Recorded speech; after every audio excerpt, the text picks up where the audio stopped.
روایات میں معلوم ہوتا ہے کہ قوم بنی اسرائیل میں ایک زرگر تھا اور اس کا نام سامری تھا، اور اس روایت سے یہ بھی معلوم ہوتا ہے کہ سامری حضرت موسیٰ کا بھانجا تھا۔ جب بنی اسرائیل کو حضرت موسیٰ علیہ السلام فرعون کے قبضے سے نکال کر مصر لے چلے، اس وقت سامری بالکل بچہ تھا۔ جب دریا کے کنارے سب اکٹھے ہوئے تو لوگوں نے اس سامری کو بہت ڈھونڈا، لیکن اس کو اس گنتی میں نہ پایا۔ مصر آتے وقت راستے میں اکیلے بیٹھے روتا رہا۔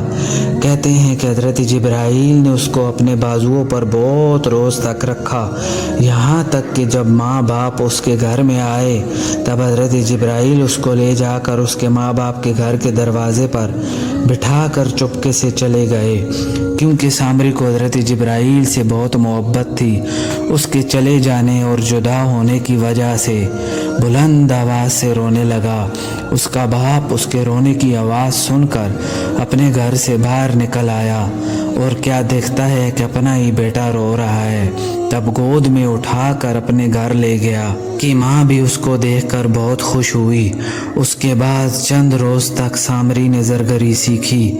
جب موسیٰ علیہ السلام اپنے بھائی ہارون کو اپنا نائب بنا کر بنی اسرائیل میں چھوڑ گئے تھے اور 70 آدمیوں کو لے کر کوہ طور پر گئے تھے، اس کے بعد سامری نے فرصت پا کر سب قوم کو جمع کر کے کہا کہ آج 20 دن ہوئے 70 آدمی حضرت موسیٰ علیہ السلام لے کر کوہ طور پر گئے۔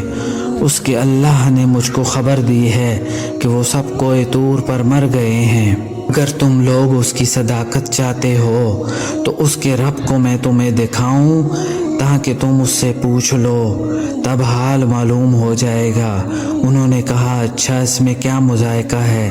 تب سامری مردود نے سونا سے ایک قالب صورت گوشالہ بنا کر بطور سانچے کے اس کو آگ میں رکھ دیا، اور پھر اس مردود نے سونا اور چاندی کو بہت سا لا کر اس آگ میں سانچے میں ڈال دیا، اور دونوں پگھل کر پانی ہو کر اس قالب کے اندر بیٹھ گئے، اور پھر وہ بچڑے کی صورت بن گیا۔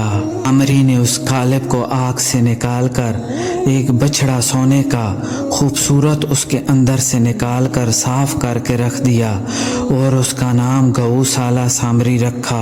پھر اس کو قوم سامری پوچھتی تھی۔ بعض محققوں نے یوں لکھا ہے کہ فرعون کے دریا میں غرق ہونے کے وقت سامری اس وقت طفل نہ تھا بلکہ جوان تھا۔ اس نے ایک شخص کو گھوڑے پر دیکھا کہ فرعون کے لشکر میں آیا۔ جب اس کا گھوڑا قدم اٹھاتا تو اس کے زیر سم مرتبے اور بزرگی سے تازہ گھاس پیدا ہو جاتی۔ سامری نے معلوم کیا کہ شاید جبرائیل ہوں گے جو حضرت موسیٰ کی مدد کو آئے ہیں۔ اس وقت ایک خاک اس کے گھوڑے کی ہم کے نیچے سے اٹھا کر لخری۔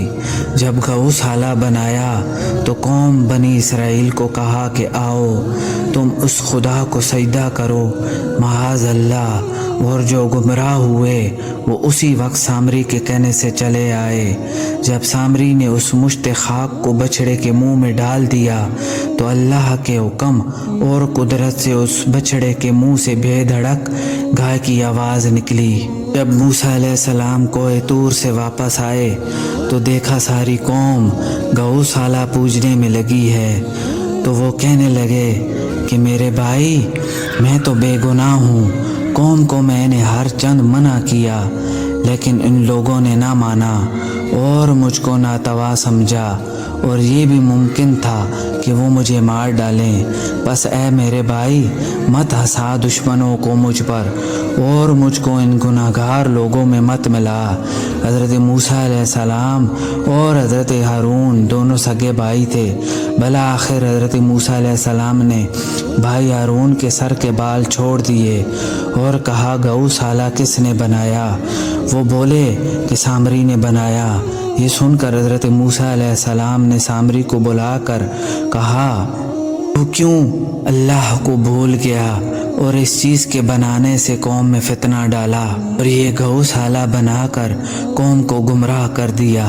یہ سن کر سامری بولا کہ میرے دل نے یہی مجھ سے کہا۔ تو حضرت موسیٰ علیہ السلام نے آسمان کی طرف منہ کر کے کہا یا الہی اگرچہ سامری نے گوشالہ بنایا تو اس کو بولنے کے واسطے زبان کس نے دی؟ ندا آئی اے موسیٰ اس کو بولنے کی قوت گویائی میں نے دی۔ حضرت موسیٰ علیہ السلام نے کہا یا الہی میں نے توبہ کی اور تو میری توبہ قبول کر۔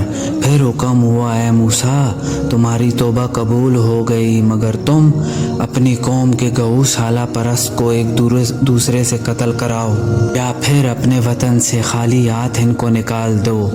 ان دونوں میں سے جس کو اختیار کرو گے تب ان کی توبہ اور تمہاری توبہ میری درگاہ میں قبول ہوگی۔ موسیٰ علیہ السلام نے بنی اسرائیل کو جو بت پرست تھے بلوا کر اللہ کی طرف سے یہ بات کہی کہ سزائے اعمال بت پرستی میں ان دونوں میں سے جس کو اختیار کرو گے نجات پاؤ گے۔ انہوں نے کہا اے موسیٰ ہم کو غربت وطن کی برداشت نہیں، آپس میں لڑ کر مر جانا بہتر ہے۔ تب حضرت موسیٰ علیہ السلام کو اللہ کی طرف سے خطاب آیا کہ اے موسیٰ ان سے کہو کہ وہ اپنے بدن سے کپڑے اتار کر اپنے گھر کے دروازے پر تلوار سے ایک دوسرے کو قتل کریں تو ان کی توبہ قبول ہوگی۔ اگر کوئی اس معاملے میں اف بھی کرے گا تو پھر توبہ قبول نہ ہوگی۔ پس بجز جان دینے کے اور کچھ چارہ نہ دیکھا۔ تب صبح کے وقت 70,000 مرد گوشالہ پرست برہنہ ننگی تلوار کھینچ کر باپ بیٹے کو، بیٹا باپ کو اور بھائی بھائی کو اپنے آپ مار کر قتل ہو گئے۔